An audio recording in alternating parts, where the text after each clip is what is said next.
ایک دن ننھی پری نور جنگل میں کھیل رہی تھی۔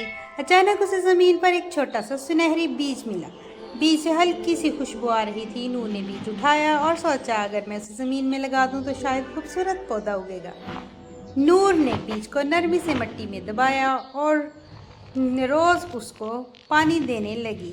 وہ بیج سے باتیں بھی کرتی اور اس کو پانی بھی لگاتی اور کہتی، چھوٹے بیج جلدی سے اگو، میں تمہاری دوست بننا چاہتی ہوں۔ کچھ دنوں بعد بیج میں سے ایک ننھا سا پودا نکل آیا۔ پودے کے پھول بہت عجیب تھے۔ ہر رنگ کا ایک ایک پھول تھا اور ان سے میٹھی سی خوشبو پھیلتی تھی۔ پورا جنگل خوشبو سے مہکنے لگا۔ پرندے، خرگوش اور ہرن سب اس پودے کے پاس آ کر کھیلنے لگے۔ جنگل پہلے سے زیادہ خوش اور خوبصورت ہو گیا۔ نور یہ دیکھ کر بہت خوش ہوتی۔